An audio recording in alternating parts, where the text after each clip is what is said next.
There. So good evening, everybody. Welcome to the final talk in this sequence of talks that we have been doing over the last few months. And thank you for all your support through this period. And it seemed fitting to end this sequence with a look at Leighton's last painting, Clytie, which was acquired by Leighton House in 2008 with the support of the Heritage Lottery Fund, the Art Fund, the Friends of Leighton House, and through private donations. And it really filled a gap which we'd been very aware of a significant painting from the end of Leighton's life and career. And so it's this painting that is the subject of today's talk.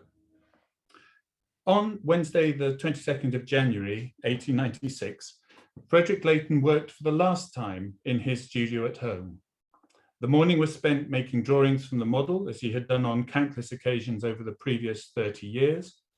The day before, he had been confined to bed with a serious cough, but that afternoon, his biographer, Emily Barrington, described how, against the wishes of his doctors, he drove in an open carriage to Westminster, getting out and standing in the raw damp of a cold January afternoon to watch the pulling down of some old houses which had interested him. The following day, he woke unwell and his condition continued to deteriorate. By the Saturday, his sisters Alexandra and Augusta were in attendance at his bedside. He died that afternoon, the news carried to the Royal Academy by his neighbour Val Prinsep. A committee was hurriedly convened to discuss funeral arrangements for the now deceased president. The next morning, Leighton's coffin was moved from his bedroom across the landing and placed in the centre of the studio. The scene was illustrated and described in the press as follows. The coffin was almost hidden by beautiful flowers and wreaths which were arranged around the bier. The walls were hidden by Lord Leighton's own paintings. On the numerous tables were sculptures, also the work of the dead artist, and arranged in a semicircle were some half-dozen paintings, which were to have been in the present year's Academy exhibition. Placed centrally amongst these, at the head of the coffin, was the unfinished Clytie, her arms outstretched, bidding a passionate farewell to her God, as Mrs. Barrington put it, Leighton's biographer. From the start, the appropriateness of this work as a commemorative, memorializing image was taking hold. The story of Clytie is taken from Book 4 of the Roman poet Ovid's Metamorphoses, completed in the 8th century, and describes the fate of the nymph Clytie, the lover of Apollo, god of light and the sun, poetry, music, and dance.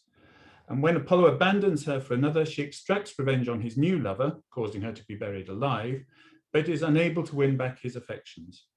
Abandoned and distraught, her transformation into a flower is described as follows. Day after day, and through the lonely nights, all unprotected from the chilly breeze, her hair dishevelled, tangled, unadorned, she sat unmoved upon the bare, hard ground. 9 days the nymph was nourished by the dews, by her own tears' bitter brine. All other nourishment was naught to her. She never raised herself from the bare ground, though on the god her gaze was ever fixed. She turned her features towards him as he moved. They say that afterwhiles her limbs took root and fastened to the ground. A pearly white overspread her countenance, that turned as pale and bloodless as the dead. But here and there a blushing tinge resolved in violet tint, and something like the blossom of a flower concealed her face. Although a root now holds her fast to earth, the heliotrope turns ever to the sun, as if to prove that all may change and love through all remain. Leighton himself described how he had chosen to represent this scene shortly before his death.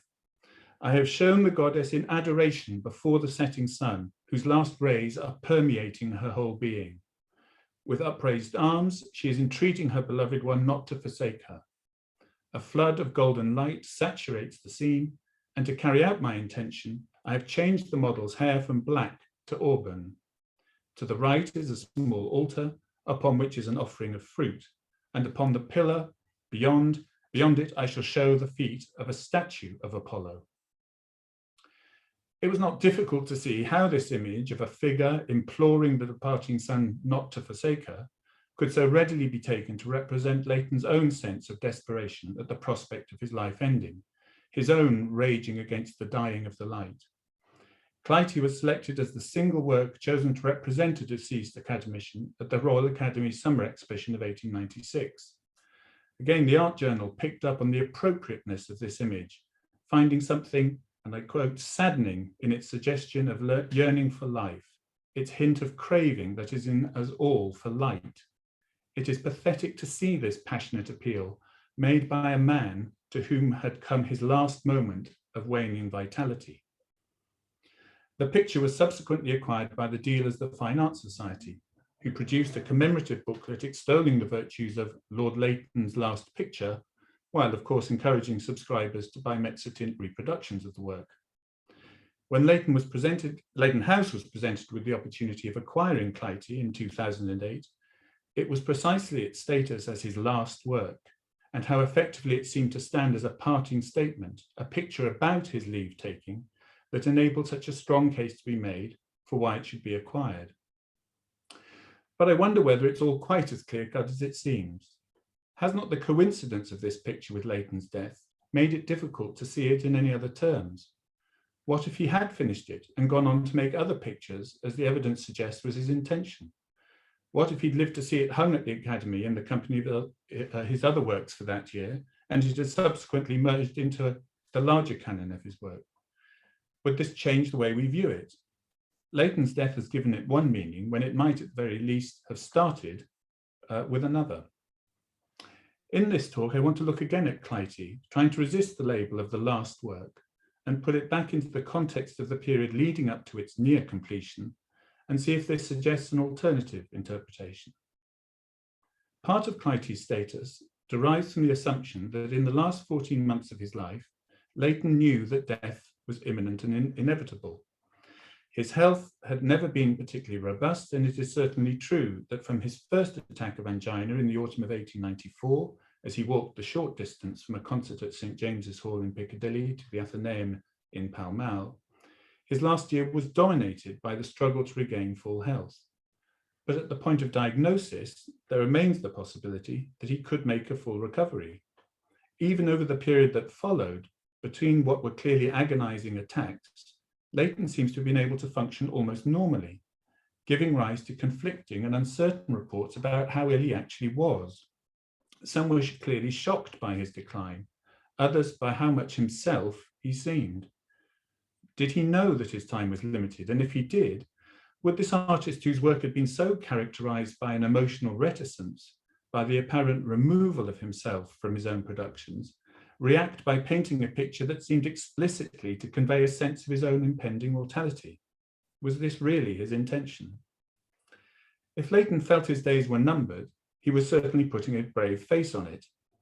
Less than a week before his death, in what was probably his final interview in the studio, he stressed, "My complaint isn't a mortal one. I have no present anxiety concerning it, but it's very troublesome, as you may judge when I tell you that I had no less than 12 attacks yesterday, and they come without rhyme or reason. Merely washing my hands brought on an attack just now, and yet I can lift great weights, such as that frame, without any harm." Further than this, he goes on to suggest that far from being compromised as an artist, his ailment, he says, has not interfered with my capacity for work, for I have never had a better appetite for it, nor, I believe, done better. And as if to confirm this is not his opinion alone, he notes that having seen the picture in the studio, the painter William Orchardson has said to Leighton that he had done nothing finer than the sky. If we look at the period since that first attack in autumn 1894, Leighton had indeed been extremely productive. His submission to the Royal Academy of 1895, captured in this famous photograph of the studio, was, as the critics noted, larger than was typical, and included, as well as Flaming June, Twixt Hope and Fear, The Maid with the Golden Hair, and Lacrimae, many of you may remember in 2017, we were able to reassemble this group of pictures in the company of Flaming June on loan from Puerto Rico. So following the 1895 exhibition through that summer, he then completed a number of oil sketches in North Africa, many of which were exhibited that autumn at the Royal Society of British Artists. Then, in working towards the Academy exhibition of 1896, in addition to Clytie, he had also completed in its entirety the large and complex Perseus on Pegasus, which is now on the left here in the Leicester Museum and Art Gallery, measuring just under 2 meters in diameter, as well as 2 other smaller works, including the Fair Persian on the right here, work which is untraced and is the last of Leighton's, as it were, Orientalist pictures, which was presumably destined for the Academy as well. And so this productivity over the period gives a different sense of Leighton's vitality as the end of his life approached, and his productivity. There are other indications that Leighton didn't see Clytie as his creative full stop. On that final Wednesday of work in the studio, he was making drawings in relation to a commission he had accepted in August 1895 from the philanthropist Enriqueta Rylands, who was the widow of the leading Manchester-based cotton manufacturer John Rylands, for her home Longford Hall, shown here in Stretford, Greater Manchester. She would later establish the John Rylands Library in her husband's memory in 1899. The commission was for a series of single symbol figures on a theme of the virtues or the seasons, that's what was suggested, with, of course, the proviso that the figures had to be draped. Leighton developed a proposal for 4 panels depicting the seasons at an agreed price of £1,200 per panel. And you can see here his drawing showing the proportions of each of those panels and very faintly sketched in the figures of the first 2 of them with nothing filling the second 2, and then a study relating to this commission. He had got as far as completing initial drawings, which he had shared with the client for her approval, and had stipulated himself that the finished panels should be available for exhibition at the Royal Academy in the summer of 1897, once they'd been completed. Months of work therefore lay ahead to complete this series, and in accepting and starting on the commission, Leighton clearly felt he was in a position to see it through. So there's no real indication here either that Leighton saw Clytie as the completion of his life's work, or that he was seriously impeded in getting it to the state that he had. But if it was not intended to be his end, what can we say about the beginnings of this picture? With Leighton, this can be a complicated question.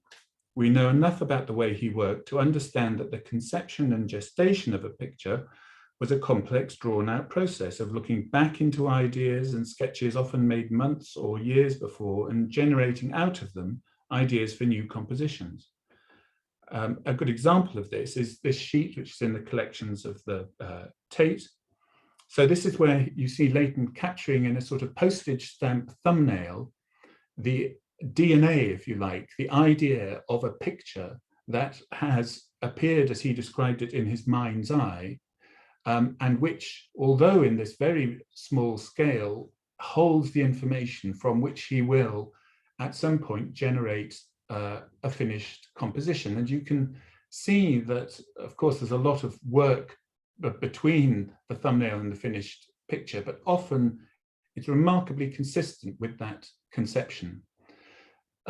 So here you see what, with the exception of one of these thumbnails, which we'll look at in a minute, this is a coherent group in terms of dates. So 2 of the works relating to his Academy submission of 1881 and Caimon and Iphigenia of 1884. Of course, what you can't determine is kind of, did this represent, as it were, a good day at the office, that he had sort of sat down and suddenly these compositions had sort of occurred to him simultaneously, or did he return to the same sheet over time and incrementally group these designs and these ideas?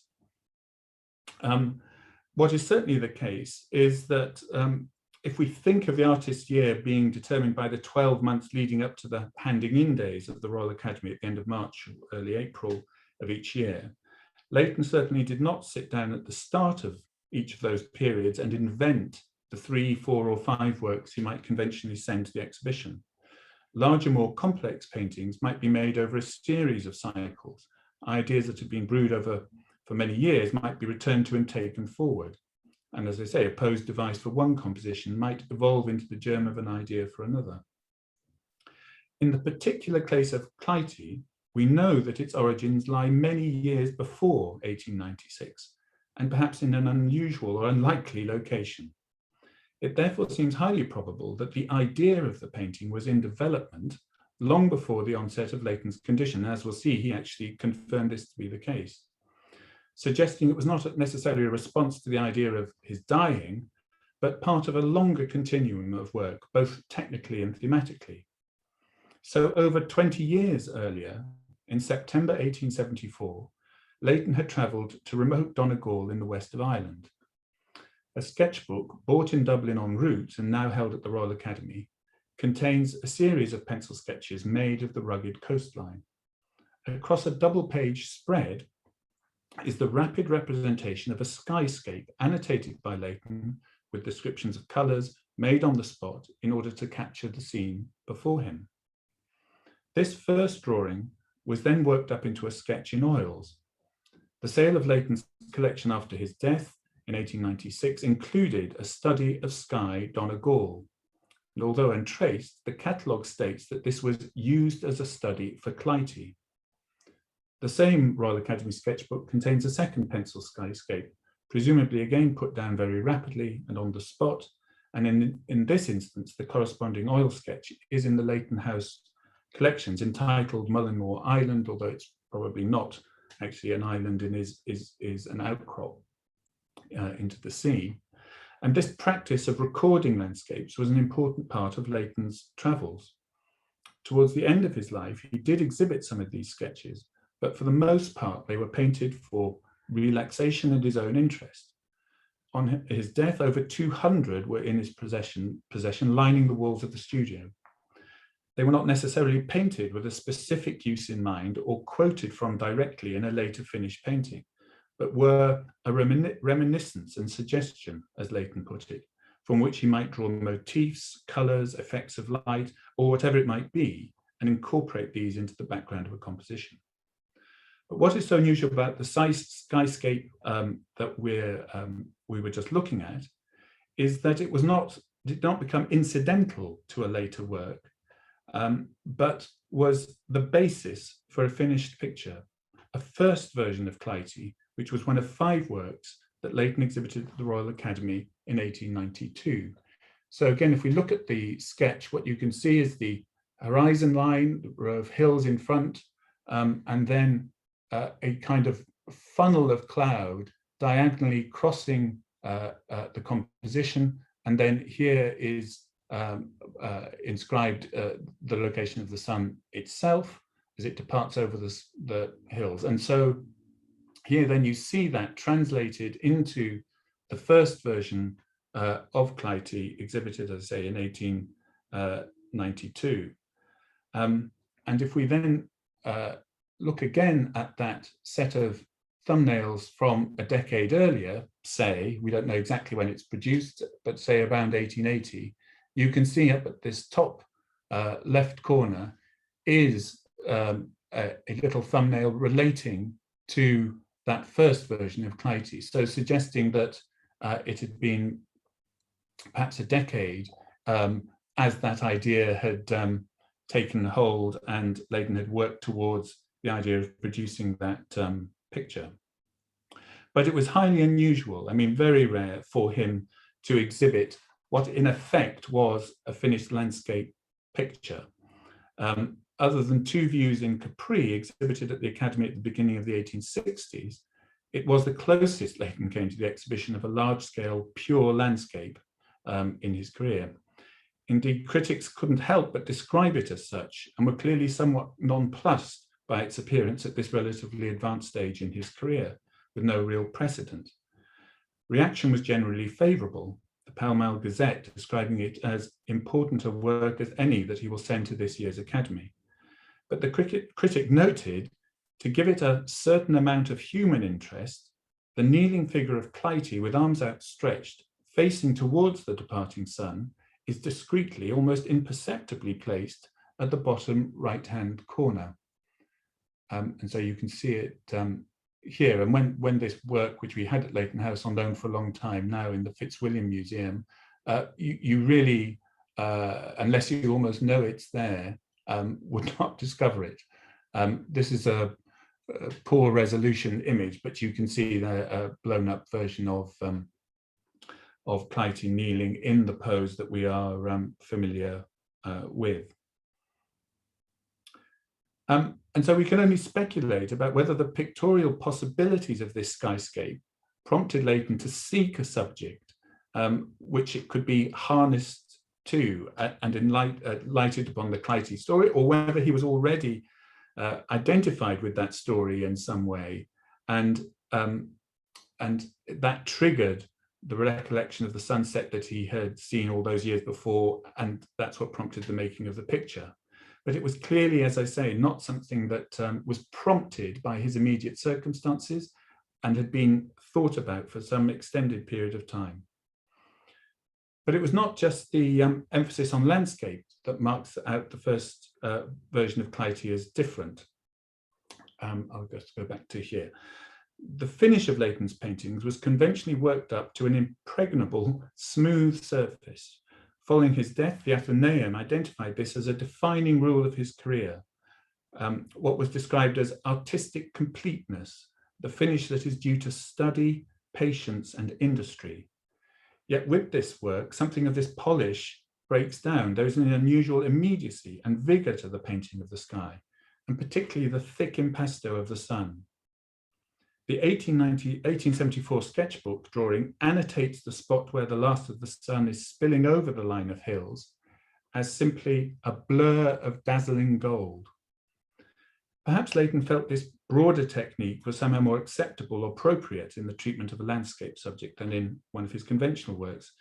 But it is significant that both this technical loosening up and the prominent inclusion of light and the sun are in fact also present in other paintings of the 1890s. At the start of the decade, Leighton had exhibited The Return of Persephone at the Academy, showing the emergence of Persephone from the underworld to be greeted by her mother Demeter. The pose with Persephone's head thrown back and arms outstretched is clearly a forerunner of Clytie. Both poses were modelled by Dorothy Dean, the actress and model who is prominent in almost all of Leighton's significant later works. But while Persephone's gesture is about seeking the arms of her mother, it is also corresponds to Clytie in its suggestion of a craving for sunlight. In Perseus and Andromeda, which form part of the same Royal Academy submission of 1891 and is now in the Walker Art Gallery, Liverpool, Perseus rides to rescue the bound Andromeda, again modelled by Dorothy Dean, emerging out of the sun, or at least emanating a sun-like radiance as he approaches on Pegasus. In And the Sea Gave Up the Dead Which Were in It, painted in the same year, there is again a dramatic skyscape as the figures emerge from the depths of the sea and rise upwards towards a patch of molten, almost volcanic sunlight piercing the cloudy sky, which again is painted with that same thick impasto. Lacrimae on the left here has hidden behind the tree in the background, again, that same sort of applied appearance of burnished gold. The sun is obscured by that large trunk, depriving the figure of its consoling warmth. And then finally, and perhaps most obviously, Flaming June of 1895, which can be read not just as a woman made drowsy by the heat of the sun that shimmers on the sea behind her, but as a symbolic representation of the sun itself. It is a sun worshipper's picture, if ever there was one. There's therefore a common thread to these works that clearly for a painter, and certainly for Leighton, the sun as the source of light was of enormous significance. His repeated travels to Southern Europe and even further afield were in part motivated by a desire to escape the smog-bound gloominess of London and luxuriate in the effects of a brighter, warmer sun. Leighton himself wrote that sunlight can never be accessory. Its glory is paramount where it appears. Everything except water is tributary to its song of splendor. Sentiment that recalls Turner's simple last words, "The sun is God." So if this is where the first Clytie derives its power, a painter's very particular and profound relationship with light, there was no suggestion it had any more autobiographical message or leave-taking or loss. In 1892, Leighton wrote that I have myself a weakness for this picture, which I brewed for some 15 years, referring to the first version of Clytie, confirming that its origins lie in a period when thoughts of mortality and loss were presumably far from his mind. Nevertheless, there was clearly something about the Clytie story that appealed to Leighton. Perhaps because of its unconventionality, the first version did not sell at the Academy and Leighton retained it until his death. What again is unusual is, having once explored this subject, however incidental it was to the picture, one might typically expect Leighton to leave it behind. And like so many of his contemporaries, he virtually never produced versions or alternatives of the same subject. But perhaps the continued presence of the work in his studio led him to consider a second Clytie, effectively zooming in on that kneeling figure to generate the second version. In fact, I think there are only perhaps two instances of Leighton quoting from one picture in another, and they relate to this same decade, in fact. The first is the painting Summer Slumber of 1892, which features a relieved carving of the pose that is then recast as Flaming June. And the second of the two paintings we've already mentioned, where Perseus, in the background of Perseus and Andromeda, is then zoomed in on in a similar way and made the subject of Perseus on Pegasus. What we cannot be sure about is precisely the gap between the completion of the first Clytie and Leighton deciding to embark on the second. It's quite possible that the thought of doing a second version emerged as he worked on the first and realized the potential of Clytie's pose.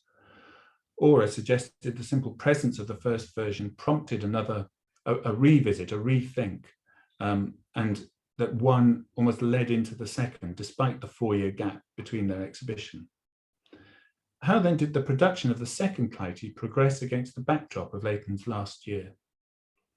In October 1894, he returned to London from his customary trip to Italy, marking the start of an intensive period of work in the studio and the winter studio that would only cease with the submission of the works to the Academy in the spring of 1895.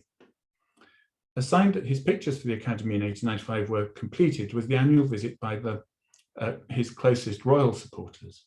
On the 29th of March 1895, the Times Court Circular reported that the Prince and Princess of Wales, accompanied by Princesses Victoria and Maud, visited the studios of Sir Frederick Leighton and Mr. Val Prinsep.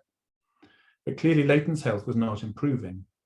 The Royal Academy minutes of the 26th of March open with a statement by Leighton in which he informs the council that in order to recover his health and on the advice of his doctors, he is reluctantly to go abroad for a period of weeks, and that he will therefore not be present for the Academy dinner to be held on May the 4th. His final music was held in his studio as usual at the beginning of April. These concerts had been an annual fixture since shortly after the completion of the house, and this year marked the unveiling of the newly completed Silk Room, the picture gallery that was Leighton's final extension to his house.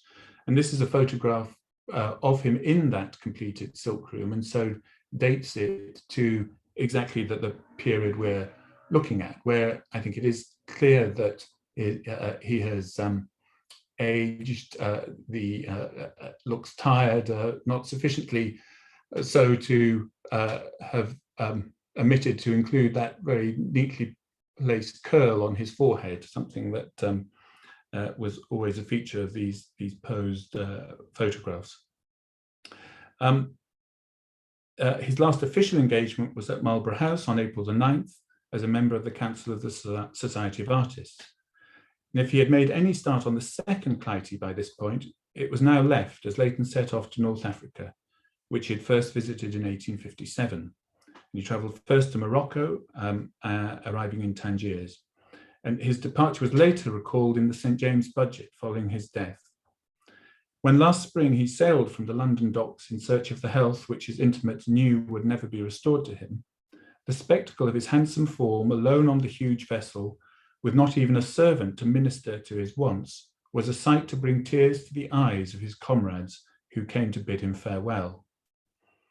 Descriptions of Leighton, the solitary nomadic figure, are repeated several times in this last year, but for a long time, solitary expeditions to remote locations had been an important part of Leighton's life and annual calendar, opportunities for him to step back from the duties and pressures that accelerated after his election as president of the Royal Academy in 1878. As he set off for North Africa, he clearly preferred to be alone, seeing the avoidance of more or less any social interaction as an important part of his recovery. On April the 25th, he wrote to his sister Alexandra Orr from Tangiers that, although I am fairly comfortable here, I have whiffs of a certain house beautiful in Kensington, which are very tantalizing. How am I? Well, I think I may claim a little improvement. Of course, I give myself every chance and am superlatively, disgracefully lazy and put myself to no tests. Nevertheless, he goes on to say that he was enduring 3 attacks a day. Back in London, one of the most brilliant of social functions, the Royal Academy dinner, took place on May the 4th. The absence of the president was made a central part of the various toasts and speeches. Sir John Everett Millais, despite suffering from a cold, stepped into Leighton's shoes. Afterwards, there was some comment that he used the word I a little too often in his speeches, and caused some amusement when he mistakenly invited the Archbishop of York to speak when he was supposed to be inviting the Archbishop of Canterbury. Amusing as this was, comments were made that this would not have happened with Leighton at the helm. Leighton's submission to the 1895 Royal Academy was broadly well received. Although it is important to stress that throughout his career, his work had never been wholeheartedly endorsed by the critics. Nevertheless, the Times concluded that although his absence from the private view and dinner was a subject of universal regret, the work on display showed no weakness or wavering. In early May, Leighton travelled to Algiers, where he remained for a further fortnight. On the 21st of May, after a month in North Africa, he returned from Algiers to France. His final bulletin to his sister referring to, in the main, a most enjoyable time, but it's clear that his condition was still troubling him. He seemed to take some comfort in now understanding that the severity of the attack seemed to bear no relation to activity or climate, and so he would be better able to resist any request that he repeat this kind of sabbatical. Crossing back to France, he travelled via Paris to Morlaix in Brittany, writing to his great friend G.F. Watts from there on the 2nd of June. He gave a further indication of how he had passed the time in North Africa, completing, as he said, a little quiet and conventional but most enjoyable sketching, brackets landscape bits, from nature. It is the most irresponsible, restful thing I can do and fills time delightfully. I have made a few tidy little sketches, I think, and here are 2 examples from that last trip, both in the collection of, the one on the left is in the collection of Leighton House. He also, though, continues, for myself, I am prepared for fluctuations and a long and weary wait before I am apparently all right again. I say apparently because a warning is a warning, and I shall never be quite the old self again. How should I? I have had ups and downs, much better for 3 weeks or 4 than a capricious relapse of 2 or 3. Now a distinct pick up again. Reports of his return to the continent and speculation about his health began to appear in the British press in June. The Times stated that he had derived much benefit from his visits to Algeria, while the Western Mail offered a less promising prognosis, suggesting he might never be able to recover sufficiently to return to England. This degree of public interest, with many reports appearing in other regional newspapers, demonstrates the fame and public profile that Leighton now enjoyed. On the 16th of June, he returned to London, and 2 days later was back chairing the council meeting at the Academy and picking up rounds of duties and social commitments. A few days later, he insisted on receiving guests at the Royal Academy soiree. Although he suffered 3 attacks while dressing, it was reported, he survived the subsequent 3¼ hours without a recurrence, and afterwards told a friend who had expressed amazement at his vitality, I think the attacks must be greatly a matter of nerves. The anticipation of the event, it seems, rather than the event itself, had caused the problem. But the priority for these summer months, the summer of 1895, as always, was to progress the pictures for the following year, for 1896. This year, progress was interrupted by a daily session with a Swedish masseur whose attentions had been prescribed by Leighton's doctors. If the initial drawn studies for Clytie had not yet been made, it is during the course of these weeks that they would have been completed. I think they probably were made by this stage, and altogether there are at least 12 drawings that relate to the second Clytie. These are all on the dark grey brownish paper that Leighton adopted around 1894 and show him working to refine and finalise the pose. And clearly the aspect of the picture that particularly preoccupied him was the exaggerated throwing back of the neck and the line of the forehead, nose, lips and mouth. And so there were a series of different studies of that specific element of the picture.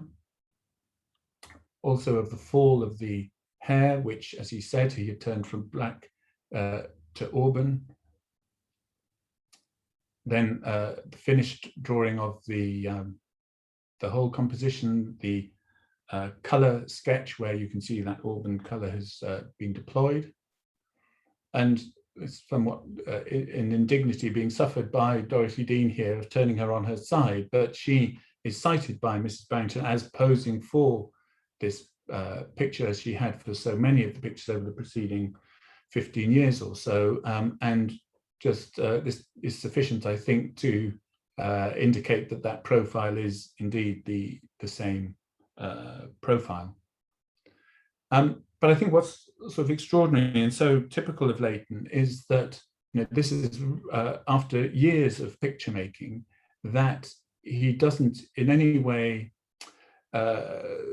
diverge from the process and the practice that was established at an early point in his career and continues. So each of these elements of the picture being studied, and the process of working from the model being absolutely followed as he had done throughout his career. So again, there's that sense of continuity rather than a great change going on.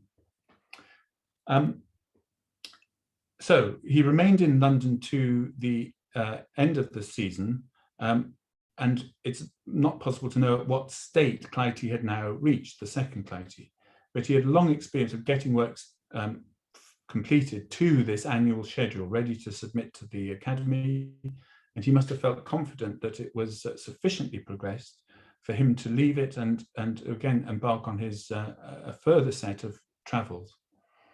Whereas that spring trip to Morocco and Algeria had been exceptional, it was typical for Leighton to travel from around late August until early November, with Italy usually featuring on the itinerary. Again, accounts have given this trip, this last trip, or two trips, one which we'll look at in a minute and the second to Italy, as being a kind of final valedictory tour, a last farewell to the people and places he loved best. But in fact, it was exactly the same kind of trip that he'd been making for many years, with no apparent compromise given the delicate nature or supposed delicate nature of his health. And it's very interesting as to where he elects to go on this trip. So leaving London around August, 16th of August 1895, he travelled first to Worcester, where he stayed for almost 3 weeks, before crossing to Dublin. I'm not sure whether that would have been via Fishguard or Holyhead, and then on to Cork, Killarney, then Galway, and right up to, again, exactly the place where he had first travelled in 1874, and where that first study of the sky had been made. And I think it's no coincidence that he chose, of course, to return to the precise location which had provided him with the motif from which Clytie had evolved all that time before. Was he hoping to experience again a sunset of the kind he'd witnessed? We know further landscape sketches were made on this trip, but it seems more likely it was simply the association of this place with Clytie that was at the forefront of his mind and had prompted his return. That, and the fact that the chances of bumping into anybody were pretty remote. Writing to Mrs. Barrington on the 19th of September, he commented, "I am enjoying unsociable solitude keenly, like the bear I am, health so-so." In early October, the Belfast News provided an update on his movements, reporting Leighton had enjoyed a very beneficial holiday in what you call the Western Highlands of Ireland. He made the neighbourhood of Donegal his headquarters, and when he was not fishing, he passed the time in sketching some of the wild scenery on the western coast. The weather having now broken up everywhere, Sir Frederick will soon be again seen in art circles in the metropolis, looking and feeling all the better for change of air and scene. Whether his health was significantly recovered, we cannot know, but he didn't spend any time in London and seems to have set off almost immediately for Italy. Leighton travelled to Italy almost annually and had known the country intimately since living in Rome in the early 1850s. By the 9th of October, he was in Venice, a city which was particularly close to his heart. Crossing the Piazza San Marco, he bumped into the artist Henry Woods, who invited him to lunch with fellow artist and friend Edward Poynter. Leighton had known Poynter since those days in Rome 40 years before, but his reaction to the invitation is telling. According to Woods, he declined, saying he had too much to do, and asked me to give his kind regards to Poynter and beg him not to call upon him. Poynter and myself agreed that Leighton was in a most unsatisfactory state, travelling quite alone and consequently, from his state of health, most miserable. From Venice, he travelled to Foggia and then to Naples and then to Rome. So again, these extraordinary, ambitious journeys being made around Italy at this point. And he finally reached Rome on the 22nd of October. One of the chief attractions in Rome was his great friend, the artist Giovanni Costa, here in a drawing of him in the Leighton House collection by their mutual friend George Howard. And like Poynter, they had met as young men in Rome in the early 1850s. And part of Leighton's itinerary through Italy usually involved a period staying with Costa and his family or traveling with him to view places of architectural or artistic interest. But again, there's an indication here that Clytie was still very much on his mind. Costa's studio was in the Odaleschi Castle in Brocciano near Rome, and in the courtyard, Leighton painted a still life which was to be used in Clytie. Following Leighton's death, Costa describes the circumstances in which this was made. So here you see on the top right is the detail from the finished picture, and the study on the left, which is now in the collections of the V&A, and a second related study, which I think it was last year or the year before, was sold at Christie's. And Costa wrote, "It was a study of fruit, and he enjoyed working on it for several hours, though he was then ill. And I believe that the hours he passed in the courtyard of the Palazzo Odaleschi, painting these fruits, which he had arranged on a marble sarcophagus, afforded him perhaps the last artistic pleasure he ever enjoyed." With Costa, he travelled on to Siena and Florence, and ironically, given the state of his own health, wrote that he wished Costa was stronger in health as well as more prosperous. Costa was the recipient of £3,000 following Leighton's death.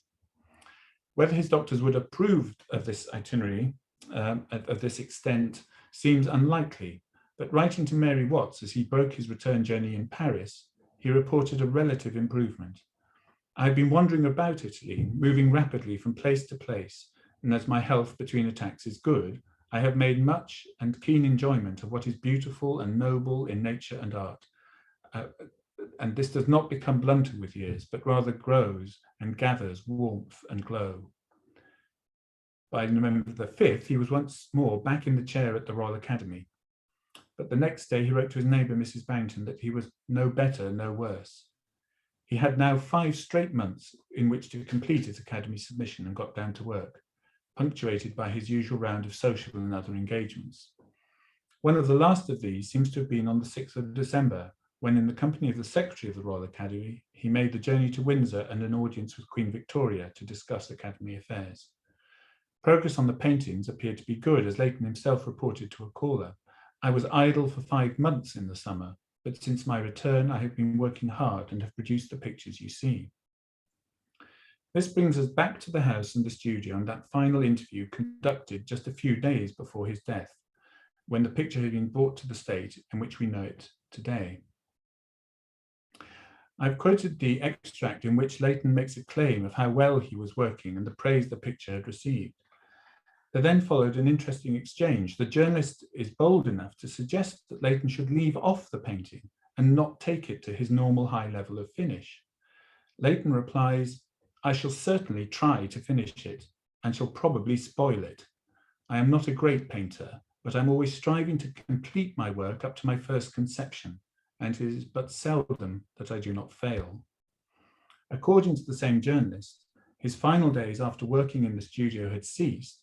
The wish that he could have 3 more weeks to complete the pictures was frequently expressed, and the realization that this could not be possible greatly distressed him. As these details show, he had in fact brought the arms, the skin to a higher level of finish, but you see here the contrast between that and this much more loosely painted sky and the detail of the landscape itself. But as we've seen, this treatment, this looser treatment, was not unique to this work, and that other of these 1890s pictures displayed the same kind of quality. And as this exchange right at the end of his life suggests, that Leighton had this desire to bring the pictures to a sense of completion, resisting the notion that they should be left, as he saw it, unfinished and without achieving the finish that he sought. And as I said, the evidence of the drawings for Clytie, those studies, confirm that far from abandoning himself in this last work, he had prepared and developed it in his usual painstaking, fastidious way. There are no shortcuts, no dispensing with an established method in favor of an emotional assault upon the canvas. Part of its apparent spontaneity clearly is that it was just unfinished. But I think both critics at the time, including Leighton's interviewer, and we ourselves, want Leighton's mask to slip. We want to feel that he is letting himself go, revealing something of what he thinks and feels. Because Clytie, as his final work, allows us to believe that his customary control has been abandoned, we want to believe that something more of this most elusive personality is being communicated and shared with us.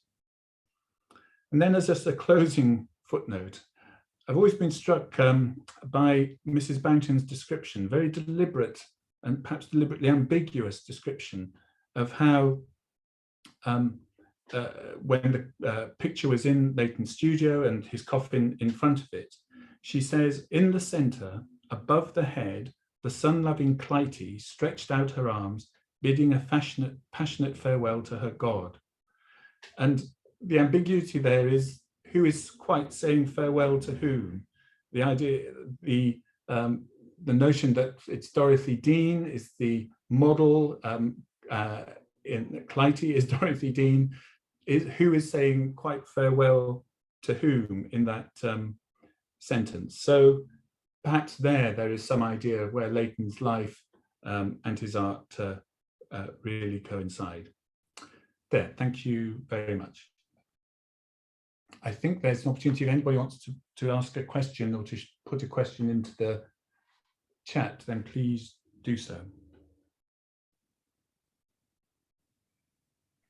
Thank you, Daniel. For now, we don't have really any questions, but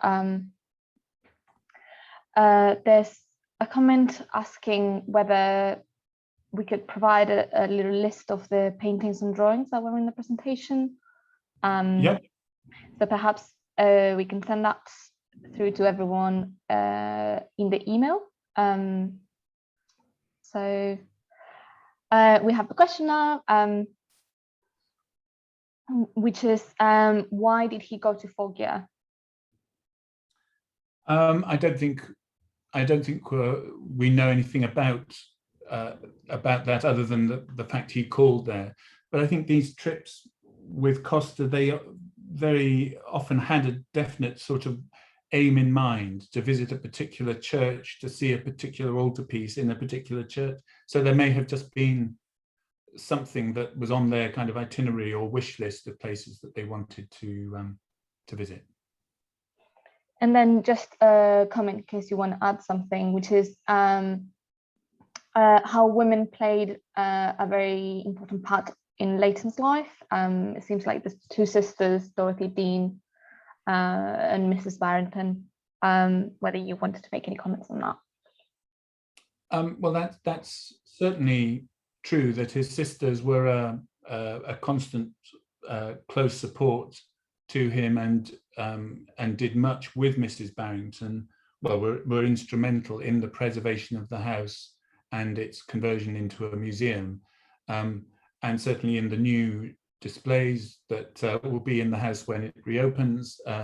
There is reference to them, and particularly to Mrs. Barrington, who was really a key person, as we said in a previous talk, was really key to that transition and the preservation of Leighton House. Thank you. And finally, which book would you recommend on Leighton's work? It's a sort of generic. Well, it's not just because I know they're on this call, but although written in 1975 by Richard and Leonie Ormond, I still think that it's a wonderful reference point for anybody who's interested in Leighton and his life, career, and his work. So I would certainly recommend that. Maybe quite hard to get hold of, but it's worth pursuing. Of course. Well, thank you. We will send the recording to all the attendees of the talk, so you can rewatch it or watch the part that you missed whenever convenient. And well, thank you everyone for joining, and thank you, Daniel. Yes. So again, yes. So thank you all, everybody who's been so supportive through these talks, and very patient as we continue to progress with the work at Leighton House.